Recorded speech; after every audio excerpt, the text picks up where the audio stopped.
नमस्कार दोस्तों, मैं प्रशांत कुमार धू, अधिवक्ता डिस्ट्रिक्ट कोर्ट कोरबा आपका इस YouTube चैनल में पुनः स्वागत करता हूं। मैं वकालत के क्षेत्र में नए प्रवेश करने वाले अधिवक्ताओं को वकालत के गूढ़ रहस्य की जानकारी देना चाहता हूं और देता आया हूं। वकालत में जैसे ही आप प्रवेश करते हो, आप में एक कॉन्फिडेंस आ जाता है। वकील ऑफिसर ऑफ द कोर्ट होता है और किसी भी अधिकारी न्यायाधीश से वो बहुत ही कॉन्फिडेंस से बात करता है, पक्षकार के लिए अपना पक्ष रखता है और उसे न्याय दिलवाता है। मैं आपको ऐसे कानूनों के बारे में जानकारियाँ देना चाहता हूँ जो कि बहुत ही लाभदायक हैं और आपके पक्षकार के दैनिक जीवन में और आपको वकालत के क्षेत्र में सफलता प्रदान करने के लिए लाभकारी सिद्ध होंगे। मैं आपको धर्म स्वतंत्रता का अधिकार के बारे में आज जानकारी दूंगा। संविधान के अनुच्छेद 25 से लेकर 28 तक भारत के प्रत्येक नागरिक को धर्म स्वतंत्रता का अधिकार प्राप्त है।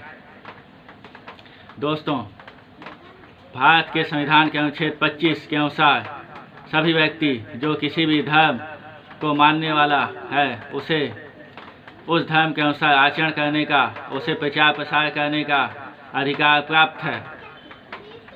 सभी व्यक्ति को अपने धर्म का प्रचार प्रसार करने और आचरण करने का अधिकार समान रूप से प्राप्त है, परंतु कुछ राज्य इस अनुच्छेद के अनुसार धर्म के संबंध में उसके स्वतंत्रता का अधिकार सुरक्षित करके उसके संबंध में कानून पृथक से लागू कर सकती हैं। इसी अनुच्छेद के अनुसार गुजरात, झारखंड, उड़ीसा, राजस्थान, हिमाचल प्रदेश, अरुणाचल प्रदेश, छत्तीसगढ़ में धर्मांतरण रोकने के संबंध में कानून लागू किए गए हैं।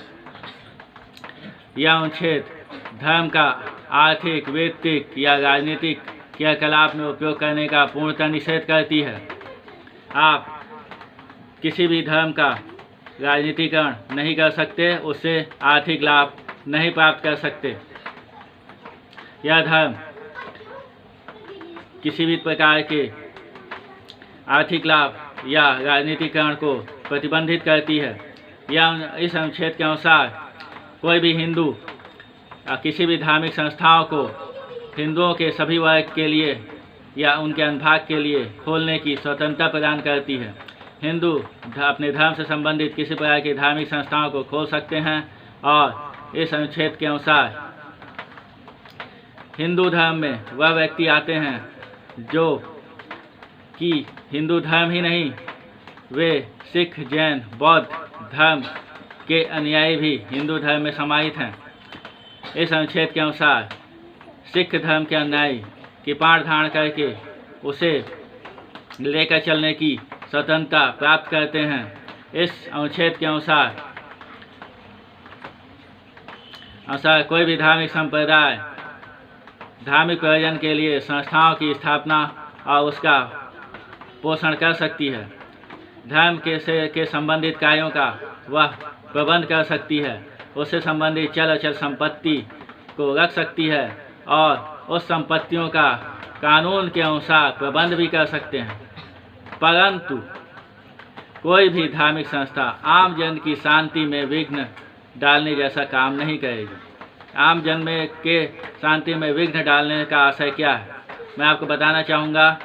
कोई भी धार्मिक संस्था किसी प्रकार का ऐसा वाद्य यंत्र का प्रयोग करके या साउंड बॉक्स या चोंगा या ड्रम पीट कर ध्वनि प्रदूषण नहीं करेगी।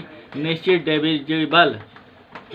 डेसिबल के अनुसार ही ध्वनि का उपयोग धार्मिक कार्य के लिए किया जाएगा। यह संविधान के अनुच्छेद 26 में उल्लेखित है। दोस्तों, मैं आपको बताना चाहूँगा कि संविधान के अनुच्छेद 27 के अनुसार किसी व्यक्ति को किसी विशेष धर्म या धार्मिक संप्रदाय की अभिवृद्धि के लिए, उसे बढ़ाने के लिए या उसका पोषण करने के लिए या उसके लिए खर्च करने के लिए या करों के भुगतान के लिए किसी भी व्यक्ति को कोई भी धर्मानुयायी बाध्य नहीं कर सकता। आप अपने अनुसार ही उस धर्म के लिए रकम को खर्च करोगे। कोई भी आपको इस बात के लिए बाध्य नहीं कर सकता कि आप उस धार्मिक कार्य के लिए या किसी भी धर्म के लोगों की अभिवृद्धि के लिए, उनको बढ़ाने के लिए आप पैसा दो या करों का भुगतान करो। इस अनुच्छेद की धारा 28 के अनुसार राज्य निधि से पोषित कोई भी धार्मिक शिक्षा संस्थान में कोई भी धार्मिक शिक्षा नहीं दी जाएगी। राज्य निधि से पोषित किसी भी शिक्षा संस्थान में धार्मिक शिक्षा नहीं दी जाएगी। केवल वह संस्थान जिसमें इस प्रकार की शिक्षा देना अनिवार्य हो, उसी में धार्मिक शिक्षा दी जाएगी। और जिस धार्मिक संस्थान में या जिस संस्थान में धार्मिक शिक्षा देना अनिवार्य हो, उसमें यदि कोई व्यक्ति कार्य करता है तो या उस संस्थान से जुड़ा हुआ हो और उस धार्मिक शिक्षा में या उसमें होने वाले किसी भी धार्मिक कार्यों में वह भाग नहीं लेना चाहता है, तो उसे जबरन मजबूर करके उस धार्मिक संस्थान में होने वाले धार्मिक कार्य या धार्मिक उपासना में उपस्थित होने के लिए मजबूर नहीं किया जाएगा। उस धार्मिक संस्थान में उस धर्म को अपनाने के लिए मजबूर नहीं किया जाएगा।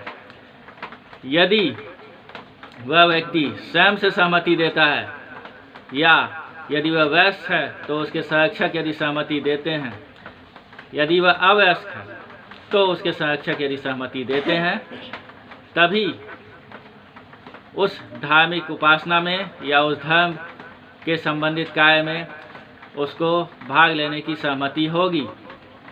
इसी अनुच्छेद 25 से लेकर 28 तक के अनुपालन में कुछ राज्यों के द्वारा, जैसे कि गुजरात, झारखंड, उड़ीसा, राजस्थान, उत्तराखंड, हिमाचल प्रदेश, अरुणाचल प्रदेश एवं छत्तीसगढ़ में धार्मिक स्वतंत्रता अधिनियम लागू किया गया है।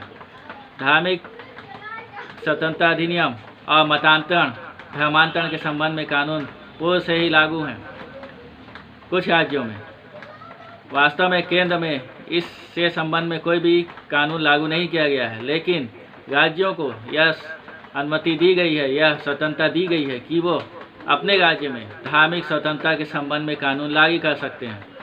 इसी के अनुसार इन राज्यों के सब में धार्मिक स्वतंत्रता अधिनियम और धर्मांतरण मतांतरण के संबंध में कानून लागू किए गए हैं।